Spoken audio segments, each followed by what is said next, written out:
আমাদের মাননীয় মুখ্যমন্ত্রী খুব সুন্দর একটি জগন্নাথ মন্দির করেছেন, কিন্তু হাত জোর করে বলে যায় দীঘা যাবেন, কিন্তু দীঘার সঙ্গে পুরীকে গুলিয়ে দেবেন না। কারণ দীঘাটা হচ্ছে মন্দির আর পুরীটা হচ্ছে ধাম। চার যুগের চারটা ধাম, সত্য যুগে বদ্রীনাথ, ত্রেতা যুগে রামেশ্বরম, দাপর যুগে দ্বারিকাপুরী আর কলি যুগে দামপুরী। পুরী ধামের মহিমা জানেন?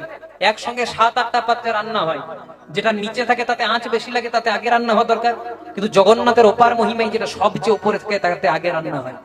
এই কিছুদিন আগে দেখবেন সোশ্যাল মিডিয়াতে প্রকাশ হয়েছিল, এক বাবা আর এক ছেলে, ছেলেটার অনেক রোগ হয়েছে, একটা দুরারোগ্য ব্যাধি।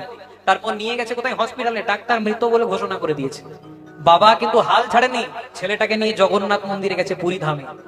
এমন আত্মনাদে ডেকেছে কাতর ভাবে যে জগন্নাথ প্রভু তার মধ্যে প্রাণ সঞ্চার করেছে। এটা পুরীতে পাবেন, দীঘাতে পাবেন না। দীঘা যাবেন, মাছ ভাজা খাবেন, ঢেউ নেবেন, খুব ভালো ব্যাপার, কিন্তু পুরীর সঙ্গে গুলিয়ে দেবেন না। 4 বছর বয়সে মা মারা গেল। পিতা ভোজদেব গোস্বামী ছেলেটাকে কোলে টেনে নিলেন, খোকা কেউ তো চিরদিন বেঁচে থাকে না রে।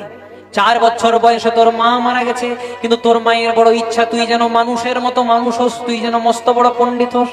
তাই ছেলেটার যেই না বয়স হলো 6 বছর, এই জায়গাগুলো মনে রাখতে হবে মায়েরা।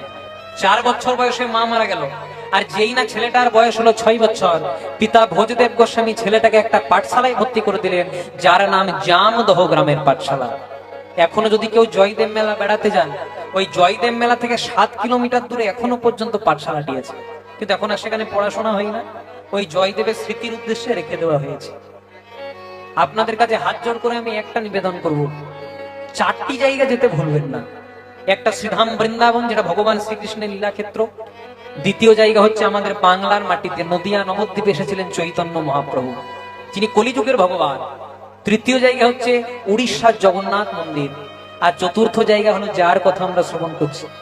কারণ জয়দেবের ডাকে স্বয়ং ভগবান গোলক ছেড়ে ভূলোকে সশরীরে নেমে এসেছিলেন। ভক্ত যদি ইচ্ছা করে, তাহলে ভগবানকে কেউ যদি নামিয়ে আনতে পারে, তাহলে তার ভক্তই পারে। আর ভক্ত যদি একবার কাতর প্রার্থনা দিয়ে ভগবানকে ডাকে, ভগবান তার চরণের দাস হয়ে সফল হয়ে যায়। তাই ছেলেটার বয়স হলো 6 বছর, পিতা ভোজদেব গোস্বামী ভর্তি করে দিলেন জামদহ গ্রামের পাঠশালা। 3-4 দিন পাঠশালায় গেছে।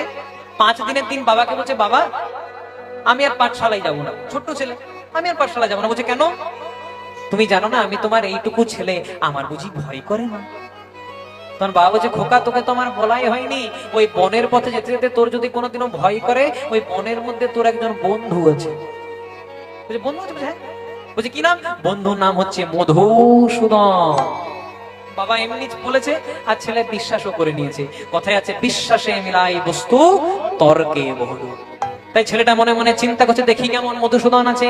বনের মাঝ রাস্তায় এসে আজকে ডাকতে শুরু করেছে, মধুসূদন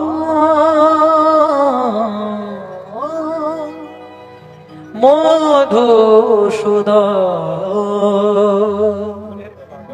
দেখা দাও মধুসূদন। মধুসূদন বলে ডাকে জয়দেব, কোথায় বন্ধু আমার, তুমি বিনায়ে সংসারে কেহ নাই আমার। ডেকেছি কিন্তু সাড়া দেয়নি মা। কিন্তু সাড়া না দিলে কি হবে? ডাকটা তো পৌঁছে গেছে গোবিন্দের কাছে। গোবিন্দ মনে মনে চিন্তা করছে, আরে এত প্রেম, এত ভক্তি, এত অনুরাগ দিয়ে কে ডাকি আমার? দেখছে একটি 6 বছরের বালক দাঁড়িয়েছে। ভগবান মনে মনে চিন্তা করলেন, দেখা দেব না, দেখা দেব না, কিন্তু আমি যে আছি এই অস্তিত্বটাকে প্রমাণ করার জন্য ভগবান গাছের আড়াল থেকে একবার উচ্চস্বরে মোহন মুরলিটি বাজিয়ে দিলেন।